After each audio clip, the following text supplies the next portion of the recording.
In this mini lesson, we are doing decimal by decimal multiplication. As the same as decimal by whole number, we do the same exact process. We multiply like normal, and then we worry about where the decimal point goes at the end. So, for example, if I have a half times a half, that gives me a quarter. So if I change those to decimals and I have 0 and 5 tenths and 0 and 5 tenths, where would my decimal go for the 25? Well, a quarter and 25 hundredths are equivalent fractions and decimals. So in this case, I have one decimal place here and one decimal place here. So therefore, I have two decimal places in my product. So let's look at example 1. I have 6 tenths times 4 tenths. So what I need to do is line them up like normal, not by decimal place, but pretend that we're doing 6 times 4. So when I multiply 6 tenths by 4 tenths, I do 6 times 4 and I get 24. If I'm doing traditional, I carry that 2, and then 4 times 0 plus 2 is 2. And then again, I look at my decimal places. I have 1 here and I have 1 here. Therefore, I need to have 2 in my product. So 1, 2 is where my decimal place goes. So 6 tenths times 4 tenths is 24 hundredths.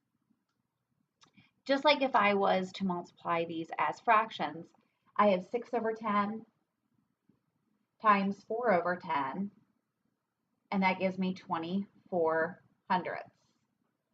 So that is why I have to count my decimal places.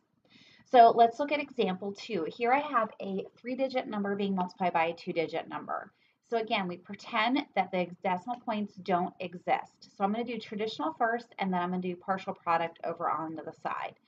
So 5 and 4 hundredths, I'm going to pretend is 504.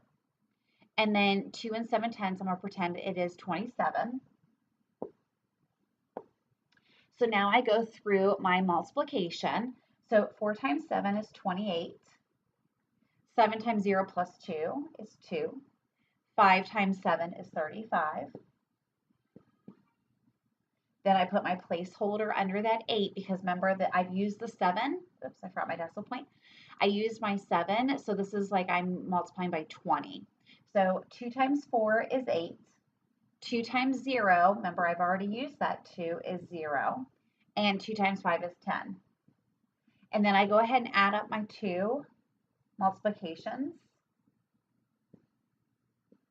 And now I worry about where my decimal point is going to go. Well, if I do some quick estimation, this is 5 times maybe 3 or 2.5. It's up to you. But I would do 5 times 3, and my answer would be close to 15. So if I think about it, where should my decimal point go? It should go somewhere where my answer is close to 15. So if I have two decimal places here and one here, I need to have 3 in my product.